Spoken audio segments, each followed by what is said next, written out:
Hello. This is the webinar on the logical thinking process examples. Welcome.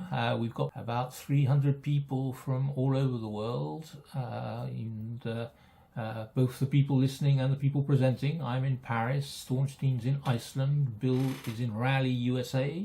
Okay, welcome to the logical thinking process.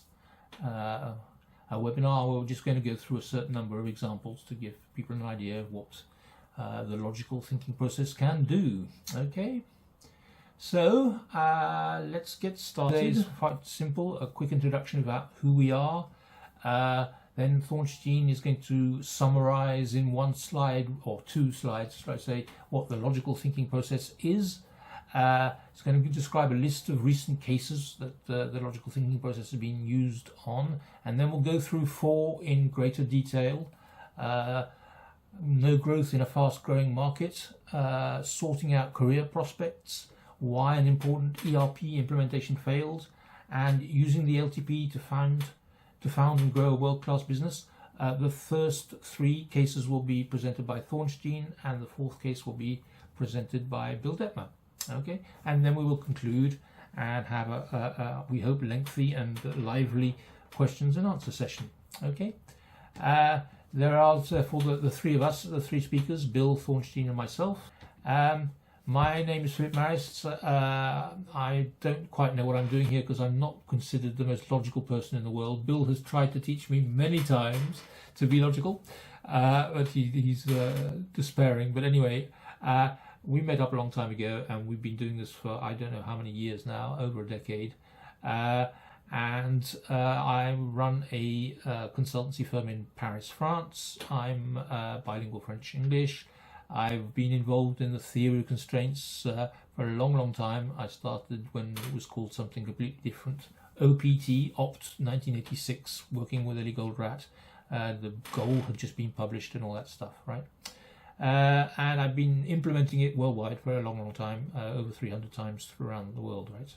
Okay, that's me. Now, but I won't be saying much. The guy who's going to give most of the presentation today is Thorsteinn Siglaugsson, and he's partnering with us and has been for many years, doing the logical thinking process. Okay, he's certified in the logical thinking process. He wrote a book on the subject, from symptoms to causes, applying the logical thinking process to an everyday problem. And he's also in a partnership with us, doing these logical thinking process courses, either internally or outside for a number of people. He does training, consulting and research on these subjects, and he has 20 years of experience in planning, budgeting and analysis, including beyond budgeting training, right? He runs a blog which I can recommend, The Edge of Reasons, on Substack, which I'm one of his followers, and he has a BA in philosophy and an MBA from INSEAD, right? So he's been to school. And then we've got Bill Dettmer himself, I should say, since he was the one who invented or refined, developed the logical thinking process, based on the original ideas within the thinking processes of the theory of constraints. Okay, and he's been I've lost count. That was his third career or something. First he was in the Air Force, flying very big, large airplanes all over the place and in all sorts of naughty situations, very low in the ground and all that sort of stuff. Anyway, so first he was an aircraft pilot, then he was a professor at a university, and then he became a consultant and wrote the book on logical thinking process. In fact, he's now written 11 books. So sorry if I haven't put the very last one in there. So, and as you can see from the big mess, that's quite a lot. I didn't know it, but even if I put all the covers of the books, it would have taken too much space. All right. Anyway, the one we're going to be talking about here is essentially the logical thinking process, also called the Big Green Book. Okay. But he's been on the subject of the logical thinking process in many other ways, right? The systems thinking one, more recently, is all about systems thinking, right? Which is obviously a close cousin to logical thinking. Anyway, that's all that stuff, and you'll be hearing him present one of the cases, and of course he's there for the questions and answer session. So we're delighted to have Bill with us today. Okay, And that's the end of my blurb, right? I'm now going to hand over to people who actually know what they're talking about. And so, Thorsteinn, off you go. What is the logical thinking process? Thank you, Philip. Very happy to be here and to see all of you attending. This is going to be worthwhile. What is the logical thinking process? Okay, so the logical thinking process, just to give you a very brief description of what it is a process that's comprised of 5 distinct tools that takes you from an ill-defined problem to a fully implemented solution. So we start by defining the goal and what's needed to achieve the goal. Then we look at the gap between the desired reality and the current reality we have, and we move on with cause-effect analysis to identify the root causes behind those problems or symptoms that we have. Very often, behind those root causes, we have conflicts. So we move on to dissolve the conflicts, and then we take the ideas for solutions that we've come up with through that process, and we test them out, and then we go through analysis of possible obstacles to the implementation. So the logical thinking process is basically it's a structured approach to problem solving. It relies heavily on visual analysis, which is very important when we're dealing with, especially with complicated cause-effect analysis. And it's based on rigorous logic, and also, and not less importantly, on verification of the assumptions that we put into our analysis, that they actually exist in reality. So the logical thinking process is basically it's an open systemic approach. Which means that we can deal with basically any kind of problem, and we can use it also in strategy definition. So it's really wide, and it's hard to think of any situations that cannot be handled using the logical thinking process. Just to look at a very brief example. This is a very simple generic example. In the center we have the goal tree, and the goal is to have a bigger and more profitable business. We move on just below to the current reality tree to figure out the root cause why we're not achieving this, and that's a narrow limited product line. Behind this lies a conflict which has to do with the classical conflict, minimizing costs, maximizing revenue, not investing or investing. And we identify by scrutinizing the conflict and the logic within the conflict, we find a solution, which is to use our existing capacity to develop new product line. And then we move on to test that idea for solution, and finally to go through the implementation and any obstacles within the implementation. So if we move on,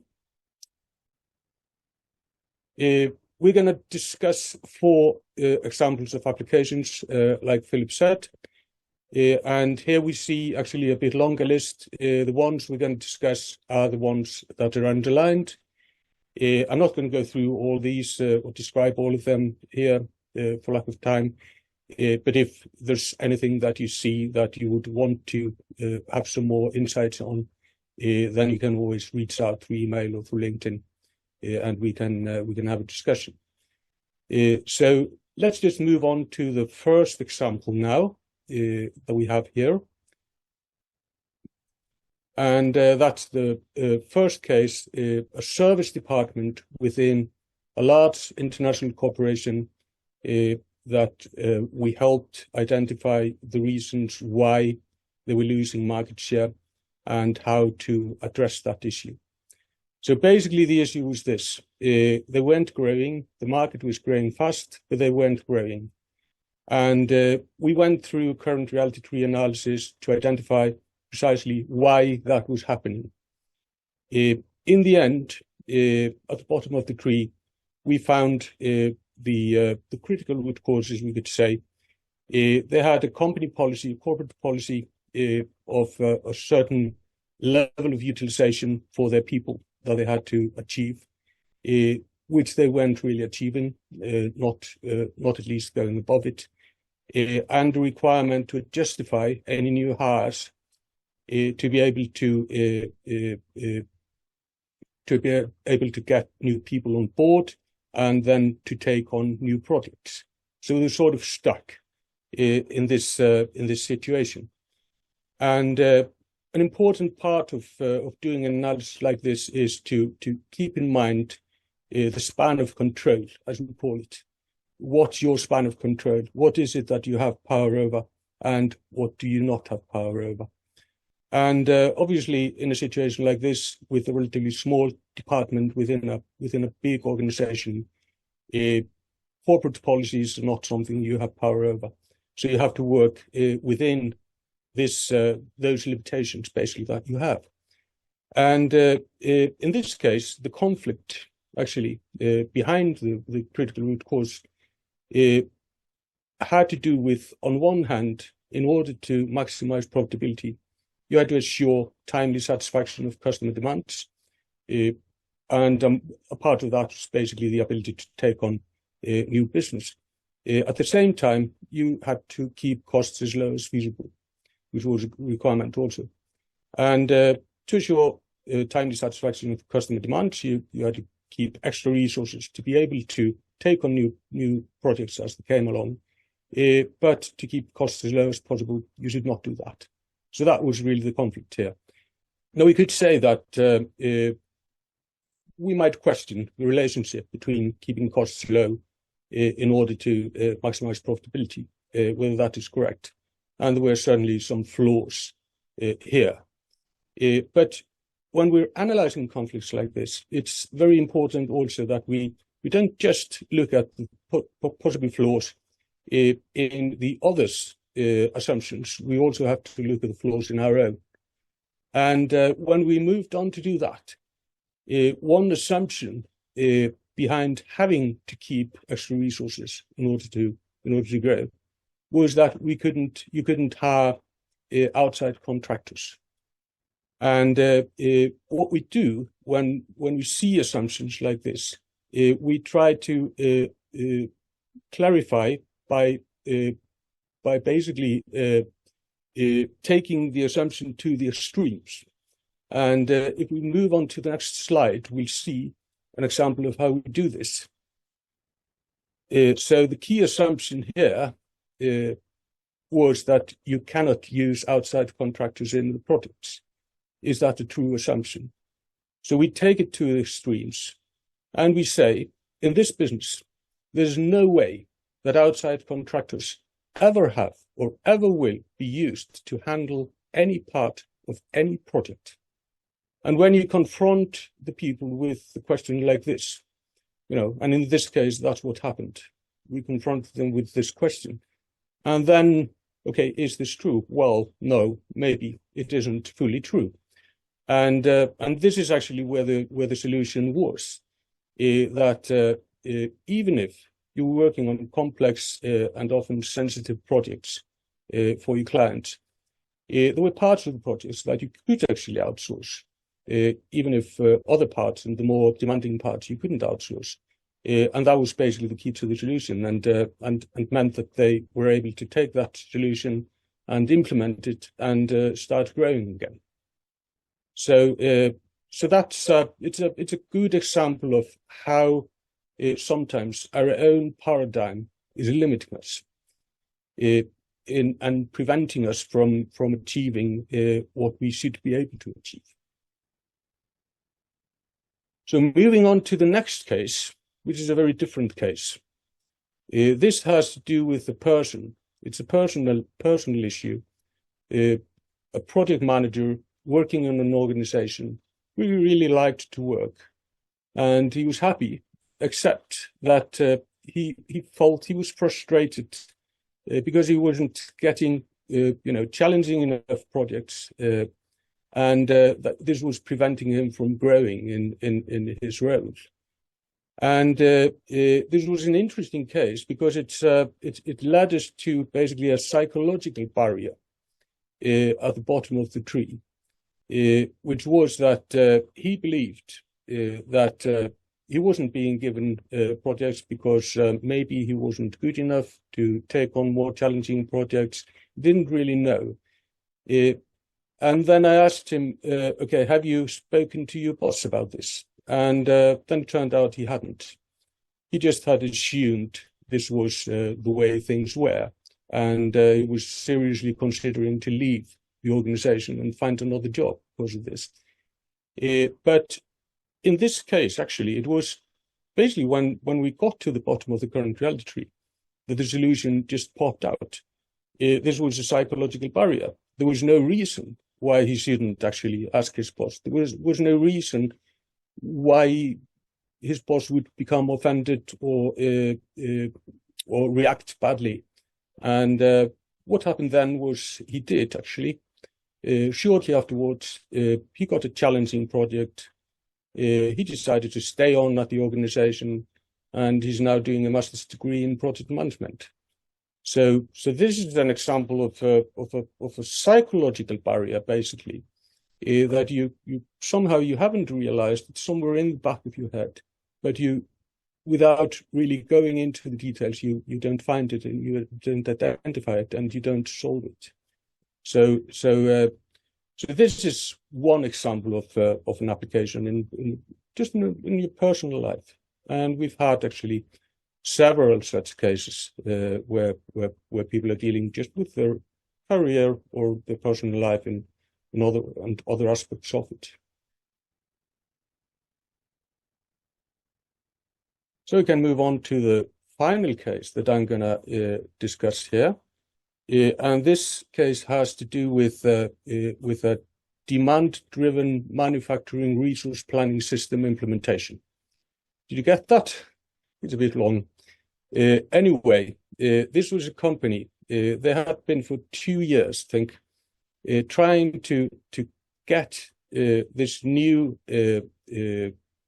MRP system implemented, and it wasn't working out. And we see to the left, we see some of the undesirable effects they were experiencing. The system never got implemented beyond the first testing implementation they did. The solution was not being improved or developed. And in the end, the critical root cause here was a lack of leadership mandate. There was no leadership mandate to use and improve the DDMRP solution. And a conflict, one of the conflicts actually, because there were several conflicts here, one of the conflicts we see to the right at top. You want a robust inventory planning system. In order to do that, you have to implement the demand-driven system. And at the same time, you want to avoid the planners from getting overwhelmed with the new system. So to avoid that, you shouldn't require them actually to commit to the new system, but to get it implemented, of course, you have to require them to do that. And some of the injections that were then used for the future reality tree to actually get the implementation back on track, we see below. So, for example, to remove the current planning system completely, because they were running it simultaneously with the new one.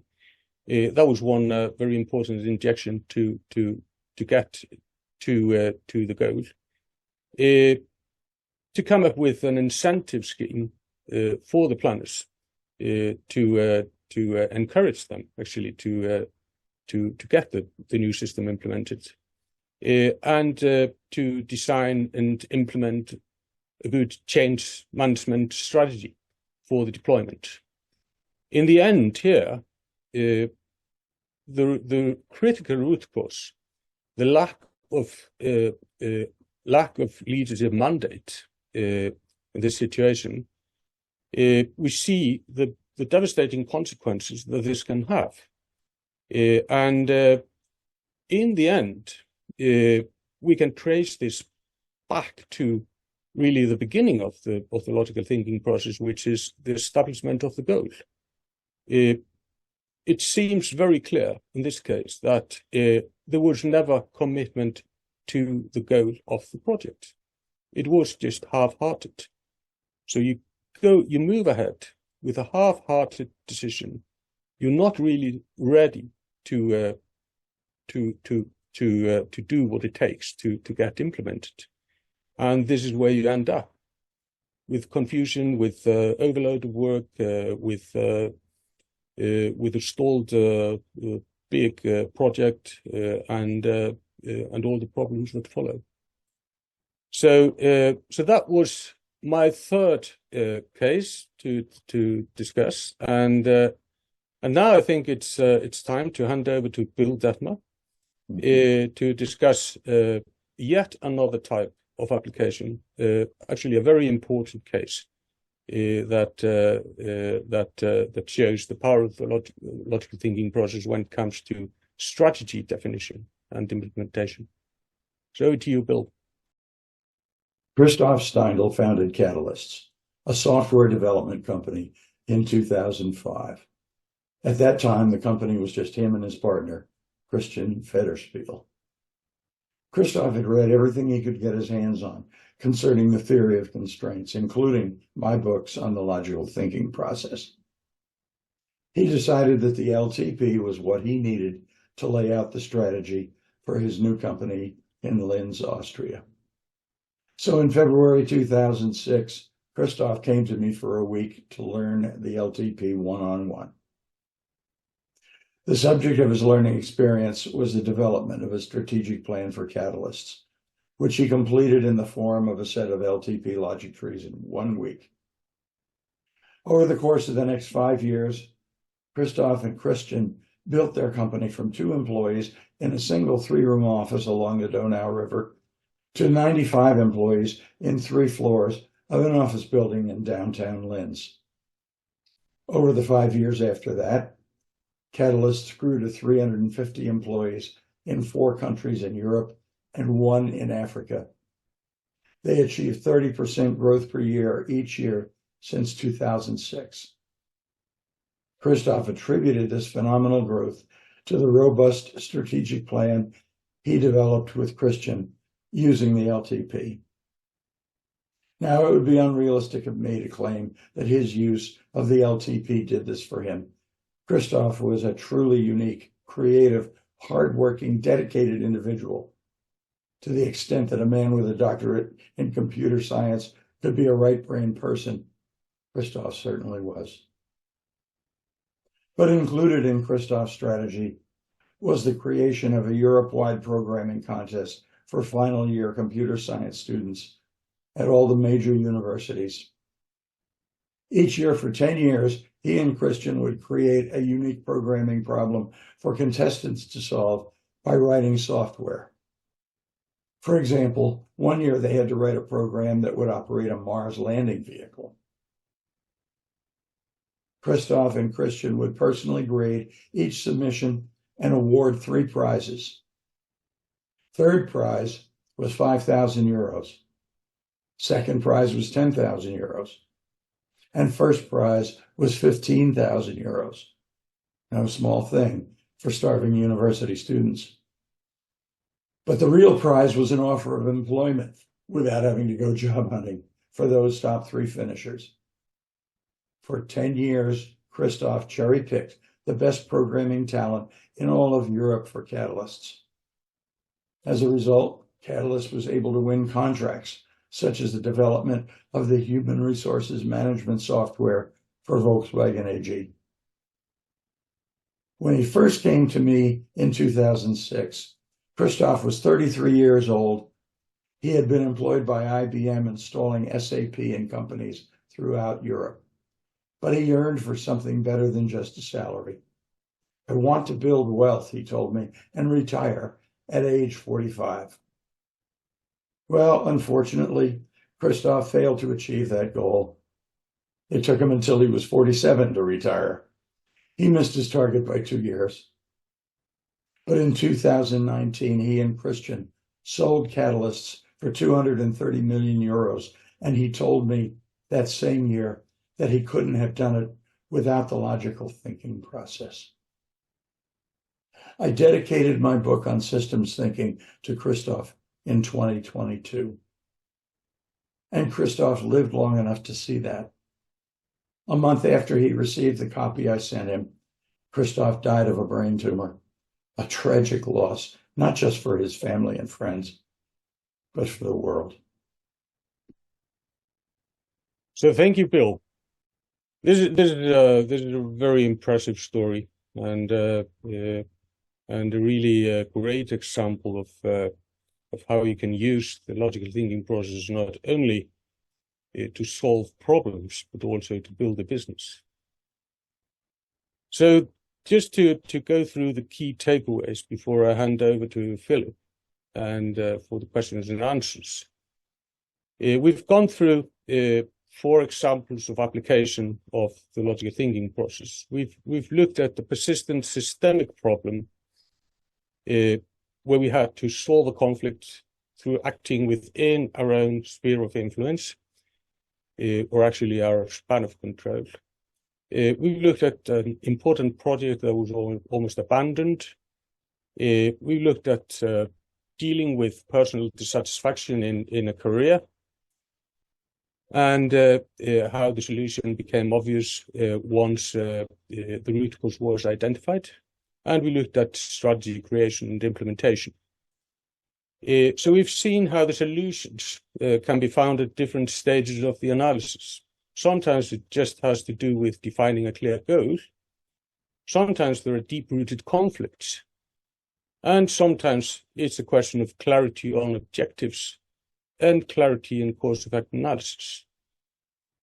So what characterizes all of those cases where we're dealing with, and then I'm talking about the cases where we're identifying problems, whether it's a false paradigm, psychological barrier, lack of true commitment to a decision, the barrier actually lies in our own minds. And this applies not only to those cases, it basically applies to almost every single case when we really dive in to identify the root causes behind our problems. And in a way, this is shocking because it draws attention to how imperfect we are as humans. But at the same time, it's really reassuring because it means that if we apply the right methods to pinpoint precisely the flaws in our thinking, then we can actually achieve anything. And this is basically the value of the logical thinking process. It provides clarity on the fundamental needs and incorrect assumptions that we cannot discover without understanding the goal of the system and the causality within it. And that's how it enables us to remove obstacles to optimal performance. So I'll hand over to you, Philip, now to wrap this up and to go into the questions and answers. Thank you very much, Thorsteinn. Let's get to the questions and answers. The idea here was for us to give you some examples of what kind of problems were being solved with the logical thinking process, so that you could answer the question maybe you're asking yourselves is, is this the right thing to solve this particular question that I have, or this problem that I have, or not? Okay, so please feel free to ask all the questions you may have. I see here one which I'm going to give to Bill because I know it's one of his favorites. Is there any tree that is more critical than the others? Right, Bill, what's the most critical tree in all this, in this forest? It's not very difficult to determine that. The most important tree is the goal tree, which is what starts the whole process off. In order to get to where you want to go, you have to know where it is you want to go. And the goal tree determines the ultimate destination that you or your system are trying to reach. By establishing that as a benchmark or a target, that keeps you on the straight and narrow as you're doing your analysis and doesn't let you get off into the weeds on either side of the root. So I would say, since the gold tree actually influences the construction of the other logic trees, this one is the most important of the 5 trees. Yeah, it's hard to find the right words for what a good gold tree does to something or to a company. We've applied the process to our own company, to Marris Consulting, and the gold tree is the thing, you know, I stare at often, thinking, you know, yeah, that's what we're doing, and that's how to do it.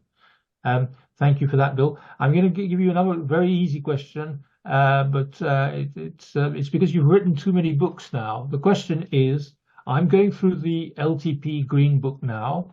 I haven't looked at strategic navigation. What would you say is the relationship between the 2 books, strategic navigation and the Big Green Logical Thinking Process book? Interesting question. Well, the Green Book, as you call it, is the detailed description of how the logical thinking process operates. In other words, it's a technical textbook for the thinking process.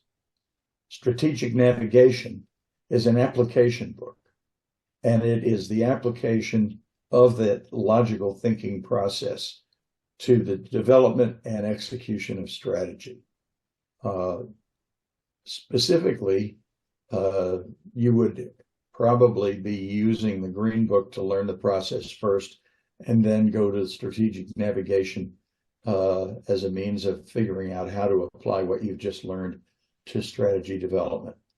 In point of fact, some people have read the strategic navigation book first and then realized that they were lacking in the skills to be able to build the logic trees, so they went to the Green Book next.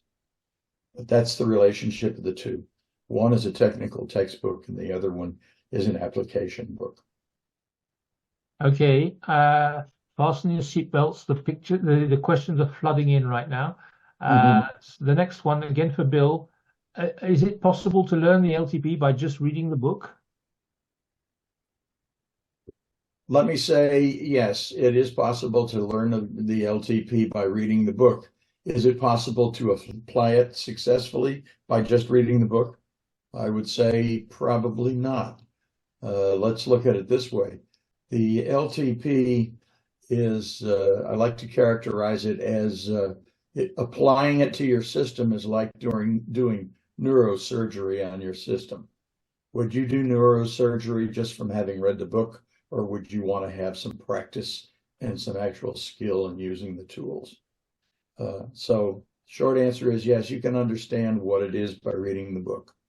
But in order to apply it successfully, you're going to find very quickly that you're out of your depth without some supervised instruction.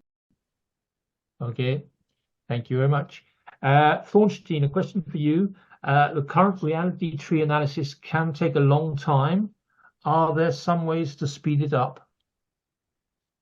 Yes, this is an interesting question, Philip, and it's actually it's basically an issue that I've been working on for the past year or so.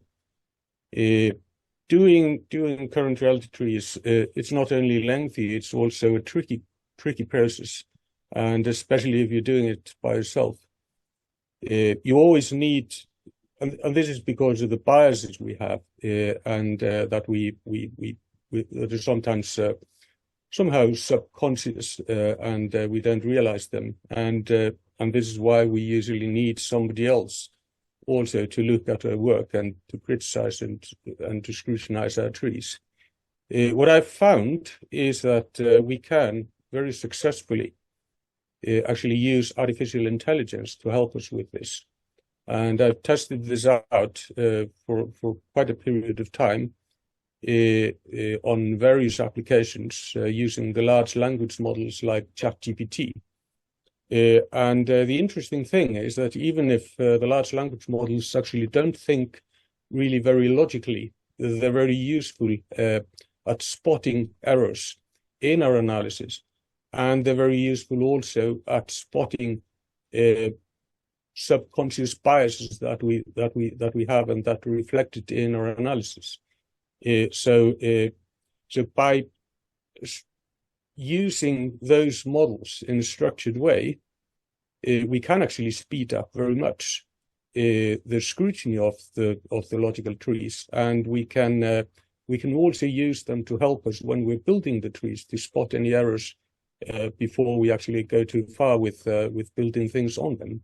So that's this is definitely a game changer in working with the logical thinking process. And I've developed actually a training course that's available on the Marris Consulting website for this, an introduction to how to use this. And I've used it with several students and clients with really great results. So definitely, yeah, there is by taking advantage of the using the artificial intelligence as to complement our own thinking, we can definitely speed up the analysis very much. Yes. Yeah. I know it's a subject you like a lot. You know, I do. Yeah. The artificial intelligence is where it is today, and it's changing and moving fast. And to live with it, to prompt it properly, the more logical you are, the better it's going to happen, right? So, another question for you, Thorsteinn, and I'll first give my comment on that before handing it over to you. I've had the pleasure of watching many people over 50 go through the 6-day course since they happen in our office in Paris. So every year there was a 6-day course, and I just watched and listened, and quite a few of them were entrepreneurs doing some form of startup, either just IT startup or other kinds of entrepreneurship. And it's always been Bill gave one of the most beautiful examples with catalysts, but it's always been one of the very strong points of the logical thinking process, because it clarifies everything, and it gives you a holistic, robust solution to your dream. Anyway, the question is the following: how would you apply LTP to a startup, customer discovery, creativity, problem solution, fit, and so forth? So I think basically for a startup, when you're setting up a startup, what you're looking at is basically you're not dealing with any problems within an organization. So you're not doing a current reality tree analysis. You're focusing on the goal tree basically to define precisely what you need to have in order to get to your goal of getting the startup going. And this means that it's actually I just very recently took a client through this, and this had to do with not really a business startup, but a social project. And my client was somebody really interested in this and immersed in her ideas basically about how to change the world. And we went through the goal tree, structuring a goal tree, and what happened was that before, she was all over the place and very hard to get a grip on precisely what she needed to do. Just after 2 hours of going through defining the goal, defining the critical success factors, and the key necessary conditions, it was totally clear what she should be focusing on first. And this was a breakthrough to her. It was really a breakthrough to get the project going, which is doing now. Another tool that I would recommend using when you're doing a startup is, once you've constructed your goal tree, you need to you have certain actions that you feel you have to perform basically to get things moving. And then you should actually use the future reality tree for that, because it's just invaluable to go through that process. If I do this precisely, how is it necessarily going to lead to the outcome and so forth, and what might be the the negative consequences at some stages, and how am I going to deal with those. So I'd say that the goal tree definitely always, and the future reality tree when it comes to the execution.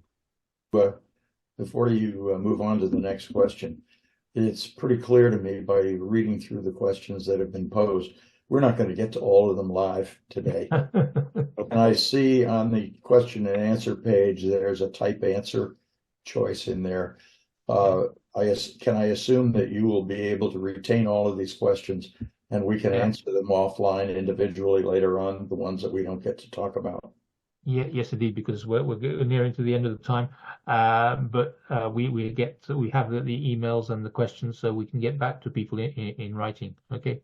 Excellent. But I see that, and I see that people are adding about one question every 3 seconds at the moment. Down the center. Anyway, there is one in here that I saw that I would like to answer quickly, and that was I'm not sure. It was a question about the books. From an anonymous attendee, the books are quite expensive, unfortunately. Would you guys plan to launch newer editions, more affordable? The short answer is yes and no. I realize that doesn't sound like a very good commitment. The no part of the answer has to do with the Green Book. That book is published by the American Society for Quality Press, and they control the marketing of that. I have no influence on the price for them. And because they sell through Amazon, and Amazon makes unreasonable demands for margins, they have to jack the prices way up high. So the answer to that is, short answer, no. However, strategic navigation. If you look online, you'll find that there are listings for that are totally off the wall as far as cost goes. The reason is because American Society for Quality used to publish that, but about 8 years ago, they stopped publishing it, gave me the rights back to it. And so it has been out of print for the last 7 or 8 years. That's the bad news. The good news is, however, that I am in the process of reworking it and updating it into a second edition, and I will republish it here within the next month or two with another publisher, and the price will be much more reasonable than the ones that you'll see online. It'll be updated and cheaper. Okay. We've got some more fun questions coming in, and I know that, knowing you two guys, I know you're going to get all excited with a couple of these, so I'm going to do them. We're going to go over the allotted time normally, since we're meant to finish now, but there are at least 2 questions here that's going to get both of you all excited. So, Bill, the one, I'll come back to it, the one that I think you could have fun with is the OODA loop with Enrique's question that just turned up at the bottom. But while I get you to think about your answer, Thorsteinn, one subject which I know you like a lot, which is the link that there might be between logic and truth. Okay, and the question is, it is easy to prove anything using logic. How do you make sure the analysis is really valid? Yeah, this is a very good question, because it is in fact true that you can prove anything using logic that way. It's all based on the assumptions that you use, and the fact is that we call this the logical thinking process, and the focus is on the logic. It is on the validity of the logical connections, cause-effect connections. But we must never forget that for the analysis to be valid, it is not enough that the logical connections are valid. The assumptions have to be valid also. And the assumptions, very often we can verify the assumptions basically by looking at reality. And we can ask, okay, if I'm assuming this, but is it really true? This is very important. And we have to do that at all stages in the analysis. Otherwise, we may end up with a beautiful logical diagram that's totally meaningless, and the output is just bullshit. So this is very, very important. Sometimes, of course, we have assumptions that we cannot directly prove.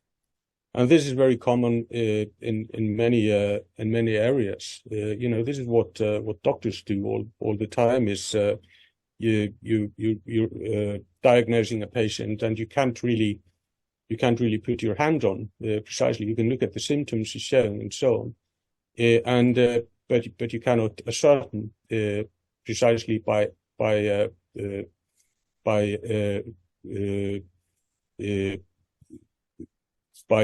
direct verification in reality what's happening. Then you have to look at what we call predicted effect. If you have this disease, what are the other effects that you would see? And this is a very important tool in the logical thinking process when we have sort of intangible assumptions or statements that we have to verify.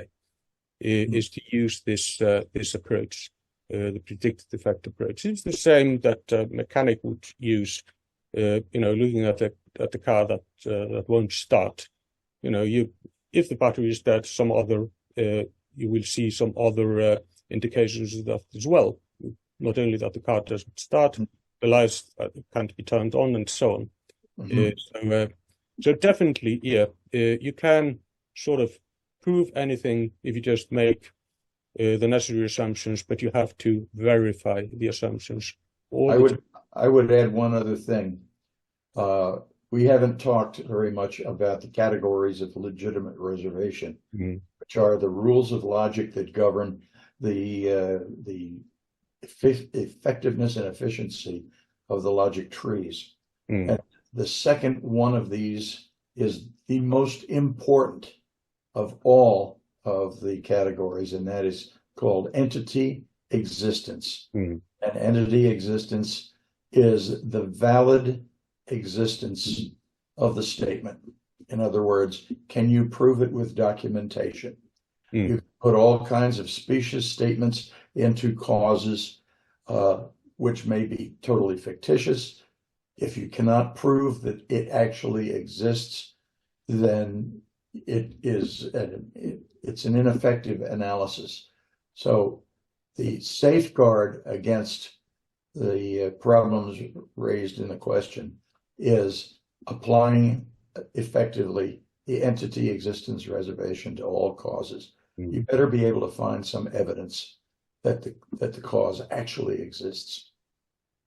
Thanks for that, Bill. You're right. The categories of the legitimate reservation, and I still suffer with them, and I can remember discovering them, and they haunt one because one realizes how difficult it is just to say one or two sentences that are logical and coherent and so forth, and that meet all the categories of legitimate reservations. Anyway, that's for me. I know some people are logical. I have trouble with all that.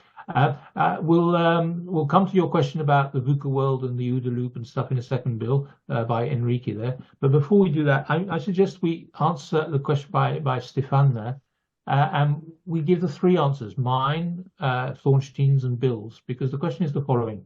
I am currently taking the online course, and I'm very happy with it, and Bill's and Thorstein's coaching. My question is, how would you describe the difference between this and the Paris course? Who should prefer which format?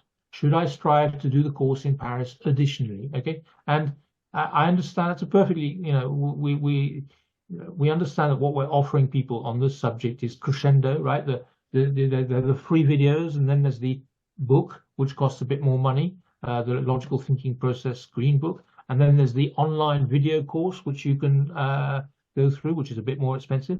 Then there's the online video course with coaching, which is a bit more expensive. And then there's the 6-day course, which is the premium total way of doing it, the 6-day course here in Paris. So the question is, should I strive to get to the Paris course, right? Now, to begin with my answer, I watched 50 people in several sessions, because they're limited to 12 people, these sessions, go through the course. And I've talked with all the people as they spend a week with us.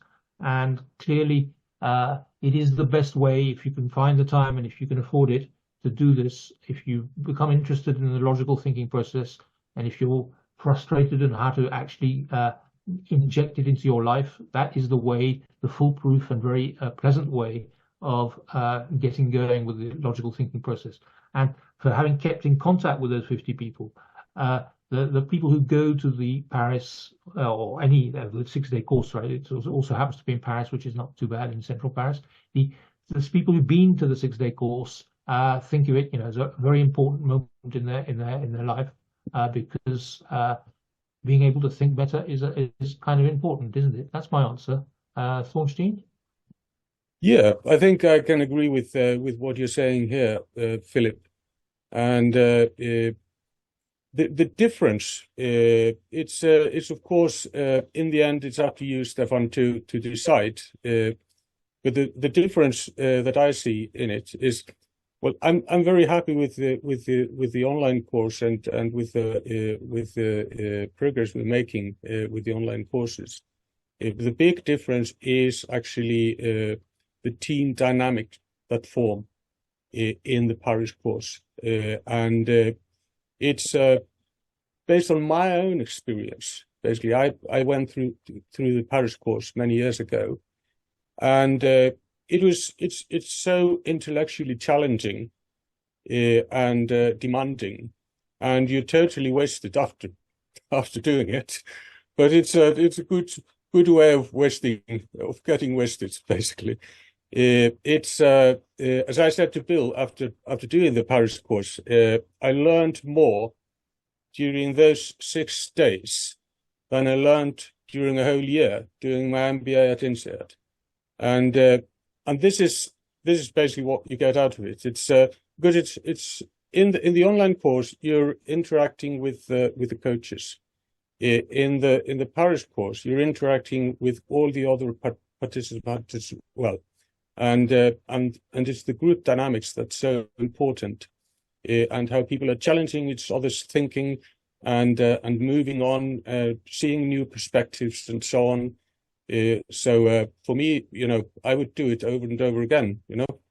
Yeah, there's a camaraderie that emerges through those 6 days as people help each other solving their problems. It's spectacular to see people coming over from one participant to another trying to help, because you'll get stuck, you'll suffer.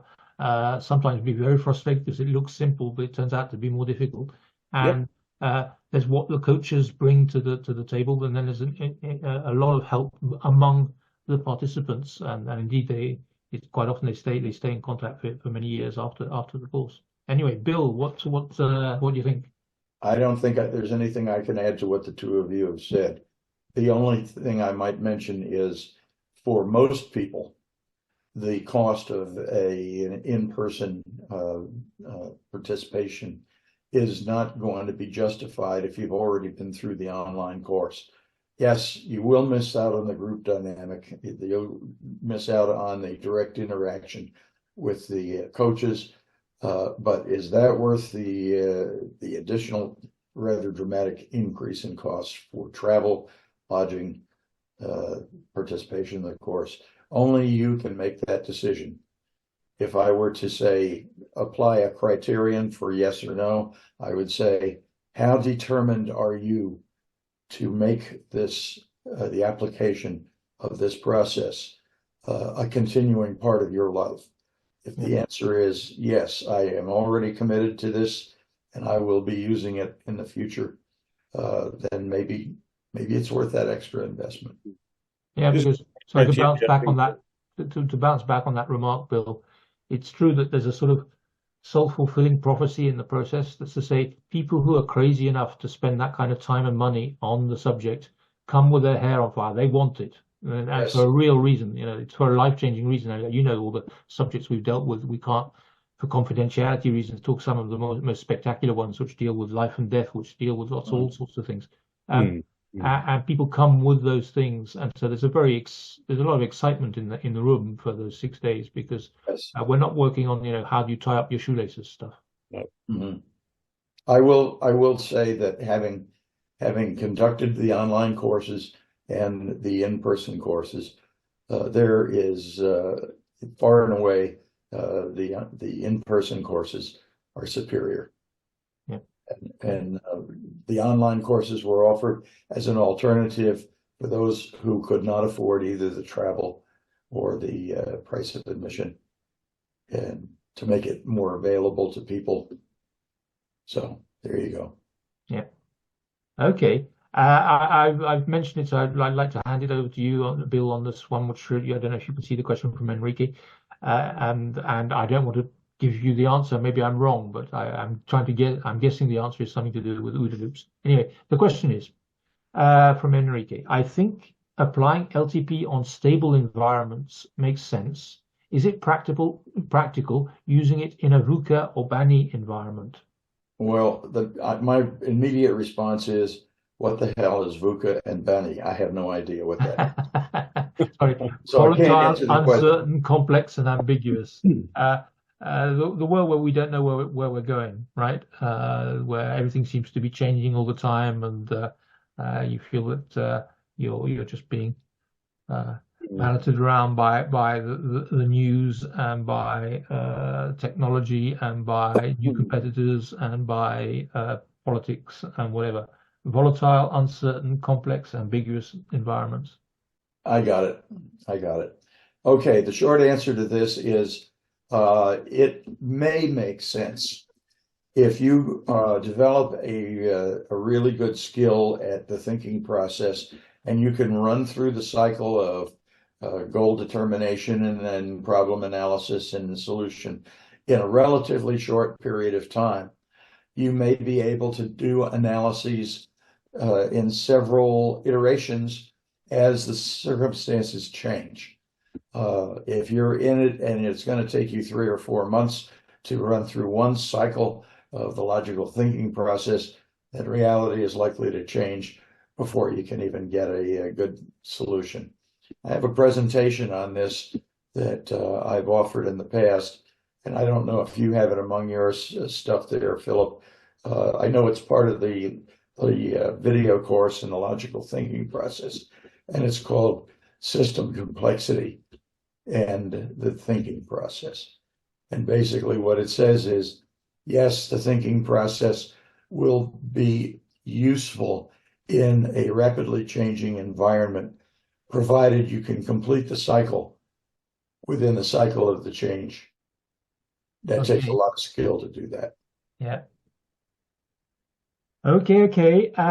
Listen, we've been at it for an hour, so we've overrun by a quarter of an hour already. As you can see, we've still got about 20 questions or so that we haven't answered, and quite a few, well, half of them are big questions, which would take a good 5 minutes to discuss. So we're going to call it a day. Okay, we'll see what we can do and get in terms of getting an answer back to you in writing. We have your emails and we've got your questions. Okay, thank you very, very much, all of you. I hope we've given you ideas and energy and ambition to look further into this.